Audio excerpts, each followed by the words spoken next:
बिस्मिल्लाहिर्रहमानिर्रहीम। अस्सलाम वालेकुम नाज़रीन, मैं हूं डॉक्टर अली और आप देख रहे हैं मेरा फेसबुक और यूट्यूब चैनल। नाज़रीन, बहुत अहम तरीन डेवलपमेंट, बहुत बड़ी खबर आ गई है कि ईरान और रूस ने शाम में दहशत गर्दों की चीखें निकलवा दी हैं। जी हाँ नाज़रीन, बहुत बड़ी कार्रवाइयाँ, बहुत बड़े लेवल पर तबाही मची, अहम कमांडर हलाक हो गए हैं। इसकी तमाम तर डिटेल्स आपके साथ हम शेयर करेंगे।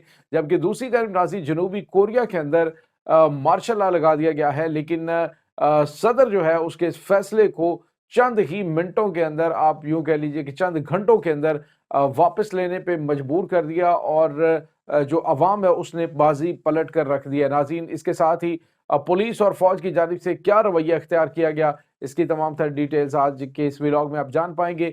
वीडियो की तफसील में जाने से पहले अगर आपने हमारे चैनल को सब्सक्राइब नहीं किया हुआ तो आपसे गुजारिश है काइंडली इसको सब्सक्राइब कर लें और बेल आइकन को ज़रूर दबा दें ताकि हमारी आने वाली वीडियोस सबसे पहले आप तक पहुंच सकें। नाज़रीन, हम आपके शुक्रगुजार हैं जो आप हमारे वीलॉग्स को देखने के लिए वक्त निकालते हैं और कमेंट सेक्शन में अपनी मोहब्बतों का इजहार भी करते हैं। नाज़रीन, इस वक्त आपको बताया कि मशरिक़ वस्ता के अंदर सबसे अहम बहार जो है वो शाम का तपा हुआ है और वहाँ पर सूरत हाल ये है कि आहिस्ता आहिस्ता जितनी भी इस्लामिक रेजिस्टेंस है वो ऑफिशियली यानी सरकारी सतह पे, पहले तो ये था कि उनके जो ग्रुप्स हैं यानी उनके जो मुजाहिदीन हैं उनकी बड़ी तादाद, जो उनके ग्रुप्स हैं वो शाम में दाखिल होकर दहशतगर्दों के खिलाफ जंग लड़ रहे थे। लेकिन अब नाज़रीन, बाकायदा तौर पर हुकूमत यानी हुकूमती सतह पर शाम की जानिब से दरख्वास्त की गई और उस दरख्वास्त के जवाब में दो बड़े मुल्क नाज़रीन, जिसमें इराक और ईरान, ये दोनों मुल्क शामिल हैं, उन्होंने अपनी अफवाज भेजने का ऐलान कर दिया। जिसके बाद नाज़रीन, आप यूं कह लीजिए कि चूंकि इन ममालिक के उनके साथ अपने ताल्लुकात भी हैं और स्टेक्स भी हैं और इसी वजह से उनके मुआहदे भी आपस में मौजूद हैं। तो मुआहदे जब आपके नहीं होते और आप वहाँ पे ज़बरदस्ती घुसे होते हैं, जैसा कि तुर्की है या फिर जो दीगर ममालिक है जिसमें अमेरिका है और उसके बाद इसराइल, ये तमाम के तमाम ममालिक, इनके वहाँ पे स्टेक्स नहीं है, इनके उनके साथ ताल्लुकात नहीं है, इनके कोई मुआहदे आपस में मौजूद नहीं है। इस वजह से इनका वहाँ पे मौजूद होना इंटरनेशनल कवानीन के मुताबिक गैर कानूनी और बिल्कुल गैर इखलाकी है। अब नाज़रीन, आपको ये बताते चलें कि ईरान की फॉरेन मिनिस्ट्री ने बड़ा ऐलान किया। उन्होंने कहा है कि बशार अल असद की रिक्वेस्ट पर, यानी हुकूमत शाम की रिक्वेस्ट के ऊपर, हम अपनी जो फौज है वो वहाँ पे दहशतगर्दों के कला कमा करने के लिए भिजवा रहे हैं।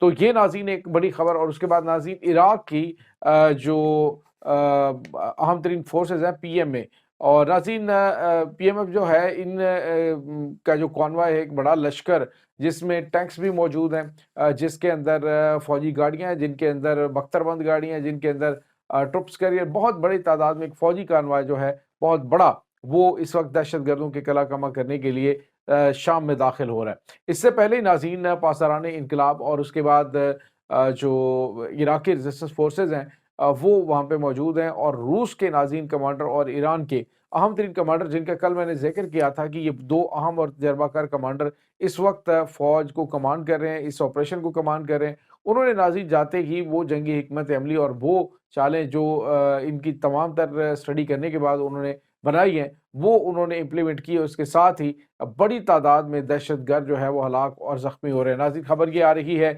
कि इनका जो कमांडिंग हेडक्वार्टर है उसके ऊपर एक बड़ा हमला हुआ है और ये एयरफोर्स जो है वो इसकी रशियन एयरफोर्स की जानिब से ये अटैक लॉन्च किया गया और बताया जा रहा है कि इसमें कम बेश 200 से ज़्यादा दहशतगर्द हलाक हो चुके हैं, जिसमें इनके जो मेन कमांडर्स हैं वो शामिल हैं। तो ये नाज़रीन एक बड़ा धचका जो है उसको लगा है। इसके बाद नाज़रीन, इराक के वज़ीर आज़म जो हैं उन्होंने धमकी दी है तुर्की को। उन्होंने कहा कि शाम के मामलात में दखल अंदाजी और उसके हालात ख़राब करने, उससे खाना जंगी की जानिब जो मोड़ने की कोशिश तुर्की की जानिब से की जा रही है, उस पे किसी किस्म का कोई कंप्रोमाइज़ नहीं किया जाएगा। और तुर्की को उन्होंने बताया, रजब तैयब एर्दोगान को, कि तुर्की को जो है वो ये जान लेना चाहिए कि इराक जो है वो अपने हमसाए मुल्क के अंदर बदअमनी नहीं बर्दाश्त करेगा और उसके कला कमा करने के लिए अपनी फ़ौजें रवाना कर रहा है। और उसके बाद नाज़रीन, आपको ये बताते चलें कि एक और बड़ी तुर्की को एक और बड़ा धचका लगा है। कल आपको पता है कि जो ईरान के वज़ीर ख़ारजा हैं अब्बास अराग़ची, उन्होंने इनके वज़ीर ख़ारजा से मुलाकात की और उन्होंने कहा कि तकरीबन 30 अरब डॉलर की जो तिजारत ईरान के साथ होती है, उन तिजारती मुआहदों को मुअत्तल करने का ऐलान किया। उसके बाद नाज़रीन, रूस के तकरीबन 40 से 45 अरब डॉलर का इनके साथ तिजारती लेन देन होता है, अब उसको भी बंद करने की उन्होंने धमकी दी है। और अब नाज़रीन इराकी पार्लियामेंट के अंदर जो तुर्की के साथ तिजारती ताल्लुकात मुनक़ता करने के हवाले से पार्लियामेंट में ये उन्होंने पार्लियामेंटेरियंस जो हैं उन्होंने मुतालबा किया है। और नाज़रीन आपको ये बताते चलें कि दुनिया की 3 बड़े एक्सपोर्ट मार्केट्स हैं तुर्की की, उसमें एक इराक भी शामिल है। तो इराक की जानिब से कहा गया जी कि हम तुम्हारा जो है वो साँस बंद कर देंगे, हम तुम्हारे साथ तिजारत मुनक़ता कर देंगे। ये नाज़रीन बड़ा धचका तुर्की को हो सकता है और तुर्की इसी वजह से वापस पलट सकता है, क्योंकि उसने पहले भी अपने जो ताल्लुकात हैं इसराइल के साथ, वो किसी और वजह से नहीं, बल्कि ये जो ताल्लुकात उसके हैं ये सारे के सारे बिज़नेस की वजह से। उसने कहा जी बिज़नेस मेरा चलना चाहिए, इस्लाम और उसके बाद इस्लामी ब्रदरहुड जो है वो जाए भाड़ में।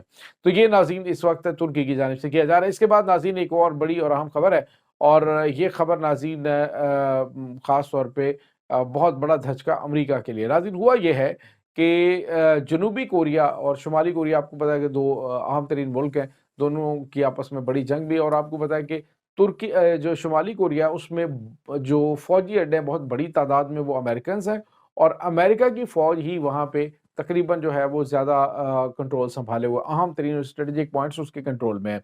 और अब नाज़रीन ये हुआ है कि जनूबी कोरिया के जो सदर हैं योल, उसने क्या किया है कि उसने मार्शल लॉ लगाने का रात को ऐलान किया। नाज़रीन इधर उसने मार्शल लॉ लगाने का ऐलान किया है, फ़ौज पार्लियामेंट के अंदर घुसी और उधर अवाम ने धावा बोल दिया। और पुलिस और उसके बाद नेशनल जो पुलिस है उनकी, उसके नेशनल पुलिस एजेंसी और उसके बाद फ़ौज के दरमियान अवाम की मुठभेड़ हुई है। और नाज़रीन जो बड़ी अजीबो-गरीब बात देखने में आई कि वहाँ पे कोई मामलात ख़राब नहीं हुए, यानी फ़ौज जो है और जो पब्लिक है उसके दरमियान तसादुम हुआ है, फिज़िकली अवाम ने मारा है उनको। लेकिन उसके बाद उन्होंने क्या किया है कि रात गए जो इनकी नेशनल पुलिस एजेंसी है, उन्होंने एक बड़ी मीटिंग कॉल की, और उस मीटिंग के अंदर नाज़रीन क्या फ़ैसला किया गया कि आया हमें सदर की जो ये फ़ैसला है, इसको इसकी हमायत करनी है या नहीं करनी। तो यानी पुलिस जो है वो फ़ौज अवाम के साथ खड़ी है। उसके बाद क्या हुआ कि पार्लियामेंट के अंदर लोग घुसे भी हैं। पार्लियामेंट जो इनकी सियोल के अंदर, इनके दारकूमत सियोल में है, तो उसके अंदर अवाम घुसी भी है, लेकिन उनके ऊपर ना तो गोली चली, ना तशद्दुद हुआ, ना कुछ हुआ। बल्कि उन्होंने अपनी अवाम थी, उनके खिलाफ कोई कार्रवाई नहीं की। जिस तरह से एक पुलिस प्रोटेस्ट रोकने के हवाले से नॉर्मल कार्रवाई होती है, उसको करने की उन्होंने कोशिश की, लेकिन उसके बाद उन्होंने अवाम को कहा कि वो चले जाएँ। और इनके जो सदर हैं, उसने टीवी पे हंगामी खिताब किया और उसने कहा कि अगर पार्लियामेंट के अंदर फैसला हो जाता है इसको रिवर्स करने का, तो हम इसको रिवर्स कर देंगे, यानी ये मार्शल लॉ जो है वो ख़त्म कर देंगे। जिसके बाद नाज़रीन अवाम में जश्न मनाया गया। नाज़रीन ये बड़ी कोशिश जो है वो इस वक़्त किसकी जानिब से की गई है? अमेरिका की जानिब से डेफ़िनेटली वहाँ पे ये कोशिश की गई है, क्योंकि जो उनका दस्ते-रास्त है जो इनका योल जो इनका इस वक़्त प्रेज़िडेंट है, वो नाज़रीन वो और उसकी बीवी इस वक़्त करप्शन के बड़े केसेस के अंदर जो है वो इंक्वायरी